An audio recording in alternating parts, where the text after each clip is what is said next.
Hello दोस्तों, कैसे हैं आप सब। आज की हमारी कहानी है बहू की जिम्मेदारी। सुबह के 3 बजते ही अलार्म बज उठा। अपनी आंखों को मसलते हुए कोमल उठ बैठी। आज उसे कुलदेवी के दर्शन करने के लिए जाना था, जिसके लिए उसे ट्रेन से सफ़र करना था। इससे पहले भी कोमल ने ट्रेन से सफ़र किया था, पर यह सफ़र और सफ़र से अलग था, क्योंकि इससे पहले जो सफ़र कोमल ने किया था वह शादी से पहले था, जहां उसके सफर की तैयारी में उसकी मां का पूरा सहयोग होता था। पर आज अपनी शादी के बाद पहली बार वह ट्रेन से सफर कर रही थी। ससुराल वाले थोड़े रूढ़िवादी हैं, इस कारण उसकी शादी के बाद हनीमून के नाम पर कहीं घूमने भी नहीं गए थे। और अब इतने महीनों बाद कुलदेवी के दर्शन के नाम पर ही सही, आखिर उसका घर से निकलना तो हो रहा था, जिसके लिए वह अच्छी खासी उत्साहित थी। और उत्साहित क्यों ना हो, आखिर कितने दिनों बाद बाहर घूमने को मिलेगा। मन में बार बार यही आ रहा था कि कुलदेवी के नाम पर ही सही, पर विवाह के बाद दर्शन करने की जो प्रथा बनाई गई है, बहुत अच्छी बनाई गई है। नहीं तो बहुए बेचारी एक बार घर में घुसे तो बाहर निकलना ना होता। पर जाने से पहले उसे बहुत से काम निपटाने भी थे। जाने की तैयारी पिछले 2 दिन से कर रही थी, पर यह तैयारी थी कि पूरे होने का नाम ही नहीं ले रही थी, क्योंकि उसे अकेले थोड़ी ना जाना था।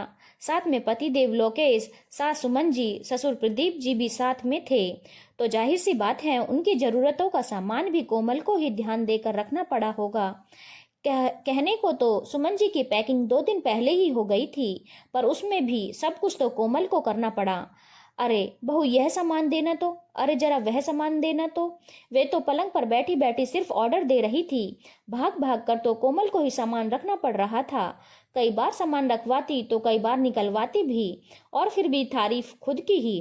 देखा, सबसे पहले मेरी ही पैकिंग हुई। पति देव तो सास से भी महान, अपना सामान पैक ना कर सके, बस ऑर्डर दे दिया कि ये सामान मेरा रखवा देना। अब रखवा देने से क्या मतलब, घर में कोई नौकर चाकर थोड़ी ना लगे हैं जिन्हें ऑर्डर देकर रखवा लिया जाए। कोमल को ही सब कुछ करना पड़ा। यह तो शुक्र मनाओ कि ससुर जी ने अपने सामान खुद पैक कर लिया। कल शाम को ही सुमन जी ने बताया कि जाने से पहले सूखा नाश्ता तैयार कर लेना, कुछ हम सफर में ले जाएंगे और बाकी यहाँ देवर ननद के लिए छोड़कर जाना पड़ेगा। बेचारे दोनों खाने पीने के लिए परेशान होंगे। आखिर हम 4 दिन के लिए बाहर जा रहे हैं। सासू माँ की चिंता देखकर एक बार को तो हंसी छूट गई। जो सुबह से शाम तक बाहर का अगड़म बगड़म खाते हैं, उनके खाने की भला क्या चिंता। और वैसे भी दोनों जवान हैं, अपना खाना खुद बना सकते हैं। तो रात को खाने की तैयारी कर सफर के लिए सभी को लोगों के लिए सूखा नाश्ता तैयार किया। बाजार का कुछ चाहिए नहीं था, जिसे बनाते बनाते ही रात के 12 बज गए और 3 बजे उठकर सबका खाना यहीं से तैयार करके ले जाना है। सासू माँ ने रात को ही हिदायत दे दी थी कि पराठे बना लेना, आलू की सूखी सब्जी चटनी बना लेना, हमें रास्ते का खाना पछता नहीं है। मन ही मन कुड़ती हुई कोमल के मन में बार बार यही आ रहा था कि शुक्र मनाओ खाना 1-2 दिन से ज्यादा नहीं चल पाता, नहीं तो ये पूरे 4 दिन के लिए खाना भी यहीं से मुझसे बनवा कर ले जाते और होटल का खर्चा भी बचा लेते हैं। खैर, अब खाने की तैयारी के लिए भी उठना तो कोमल को ही पड़ा।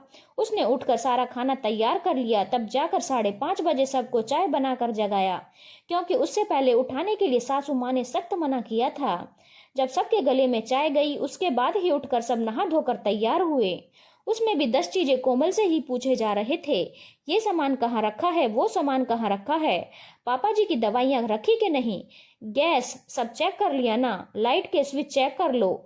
जैसे पता नहीं शादी के पहले कौन आकर चेक करता था। और वैसे ही सब कहाँ जा रहे हैं, घर में ननद और देवर मौजूद है ना। खैर, सब कुछ होने के बाद आखिरकार एक बहू कोमल अपने सफर के लिए रवाना होती है। अरे नहीं नहीं, एक बहू के लिए सफर इतना आसान ही नहीं होता है। अभी तो ट्रेन में कई सामान जो भूले होंगे, उसके लिए तो बहू को ही सुनना है। सभी लोगों को नाश्ता सर्व करने की जिम्मेदारी भी तो बहू की ही होती है। साथ ही साथ पापा जी की दवाई, मम्मी जी की दवाई भी बहू को ही देना है। ऊपर से बर्थ पर बेडशीट बिछाने का काम भी बहू को ही करना है। और सबसे बड़ी बात, सिर पर से पल्लू नहीं गिरना चाहिए। हे भगवान, एक बहू के लिए सफर कभी छोटा सा नहीं होता। एक छोटे से सफर के लिए भी बहू को बहुत कुछ तैयार करना पड़ता है। आपका क्या ख्याल है, कमेंट बॉक्स में जरूर बताइएगा। अगर कहानी अच्छी लगी हो तो चैनल को लाइक, शेयर और सब्सक्राइब करना ना भूलें।